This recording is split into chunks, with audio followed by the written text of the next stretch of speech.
नहीं आता था। बातें तो पक्की पक्की करती थी, पर रोटियां कच्ची पक्की बनाती थी। कमला बहन, मानना पड़ेगा, आप शहर की सबसे सुंदर लड़की को ब्याह कर ले आई है अपने बेटे के लिए। अब इसमें हमने तो कुछ नहीं किया भाई साहब, सब ऊपर वाले की कृपा है। जी जी, तो क्या क्या कर लेती है आपकी बहू? सब कुछ। जाओ बेटा डिम्पल, शर्मा जी के लिए थोड़ा नाश्ता पानी बना लाओ। डिम्पल नजदीक जाकर श्रीवास्तव मौसी के कान में फुसफुसाती है। मम्मी जी, नाश्ता बनाना तो नहीं आता, सिर्फ पानी ले आओ। अरे बेटा, तुझे देखने कितने लोग आए हैं, इन सबको पानी पिलाने का ही इरादा है क्या?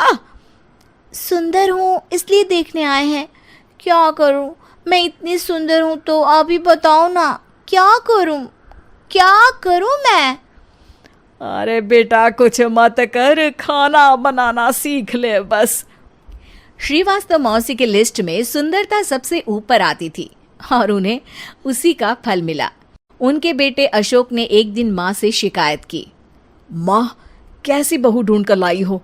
मैं शाम को थक हार कर घर लौटता हूँ तो मुझे कहती है, आज पेडिक्योर करना है, करवा दोगे?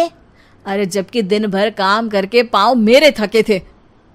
अरे बेटा ठीक है ना, धीरे धीरे सीख जाएगी। अरे क्या सीख जाएगी माँ, उससे कुछ भी नहीं आता। हफ्ते भर का शेड्यूल बना लिया है उसने, पेडिक्योर, हेड मसाज, मुल्तानी मिट्टी का ये वो, अरे पता नहीं क्या क्या। अरे मुझे तो नाम भी नहीं आते। देख बेटा, खाना बनाना, सब्जी काटना, ये सब सीखा जा सकता है, पर सुंदरता नहीं सीखी जा सकती। इतनी सुंदर बहू मिली है, फिर भी तू खुश नहीं है, कैसा बेटा है तू? श्रीवास्तव मौसी का मानना था कि समय रहते बहू सब सीख जाएगी, पर मिस गाजियाबाद से शादी कराने के बाद घर का जो नाम हुआ है वो जरूरी है। अरे सबकी बहू खाना बना लेती है, हमारे घर में तो काम वाली दीदी भी है, पर हमारे घर में जितनी सुंदर बहू है ना, उतनी किसी के घर में नहीं। ऐसा श्रीवास्तव मौसी सबको कहती रहती। फिर एक दिन वो हो गया जो नहीं होना चाहिए था। डिम्पल को पिंपल हो गया। डिम्पल घर में छुपी बैठी थी, पर ऐसी खबर छिपती कहाँ है।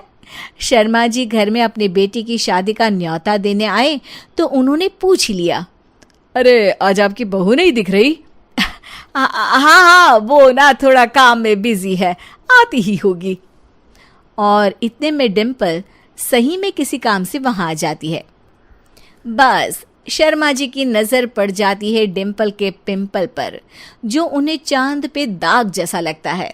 पूरे शहर में बात फैल जाती है कि डिम्पल को पिंपल हो गया है।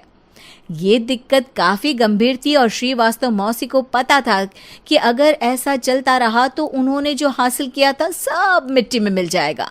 उन्होंने फट से डिम्पल को अपने कमरे में बुलाया। अरे बेटा, शर्मा जी के बेटे की शादी 1 हफ्ते में ही है, हमें उससे पहले ही तुझे वापस सुंदर बनाना पड़ेगा।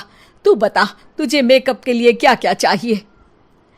डिम्पल की दी गई लिस्ट का सामान श्रीवास्तव मौसी शाम को ही ले आती है और उसके बाद शुरू होता है डिम्पल का मेकओवर।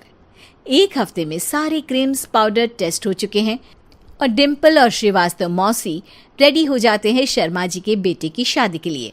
शादी के दिन डिम्पल बहुत सुंदर लग रही थी। श्रीवास्तव मौसी को उम्मीद थी कि बस अब तो हर जगह वो और डिम्पल ही छाए रहेंगे, चाहे शादी किसी की भी हो। पर जब वो शादी में पहुंचते हैं तो उन्हें बाहर शर्मा जी लोगों का स्वागत करते मिलते हैं। अरे कमला जी, सही समय पर आई हैं, आप ही का इंतजार था। हमने भी हमारे बेटे के लिए मिस अहमदाबाद ढूंढी है। डिम्पल और श्रीवास्तव मौसी दोनों के मुंह खुले के खुले रह जाते हैं शर्मा जी की बहू को देखकर। वो तो डिम्पल से भी ज्यादा सुंदर थी। क्यों, हमने भी अच्छी बहू ढूंढी है ना? हाँ शर्मा जी, बाकी आजकल के जमाने में सुंदरता से क्या होता है भाई। देखो, बूढ़े तो सब होते हैं, मैं तो मानती हूँ कि बस रोटियां गोल बना दे, इससे ज्यादा क्या चाहिए। सुंदरता का क्या है, ढल जाती है, पर गुण ओ हमेशा रहते हैं। अरे वाह वाह, इतना बड़ा ज्ञान आपको कोई गुरु भी नहीं देता जितना बड़ा ज्ञान आपको एक छोटे से पिंपल से मिल गया। अगले दिन जब अशोक डिम्पल से बात कर रहा होता है, कल शादी में मिस अहमदाबाद के बाद सब मिस गाजियाबाद यानी तुमको ही देख रहे थे। क्या करूं, मैं इतनी सुंदर हूं तो आप ही बताओ क्या करूं? क्या करूं मैं तो कहती हूं कि घर का कोई काम कर या फिर बाहर अपने लिए कोई काम ढूंढ ले। है? क्या कहा माँ जी? हाँ जी, सुंदरता का क्या है? कल तूने मिस अहमदाबाद से मात खाई, आगे कोई मिस हैदराबाद आ जाएगी या मिस फैजाबाद आ जाएगी, इसलिए काम पर ध्यान दो। हाँ।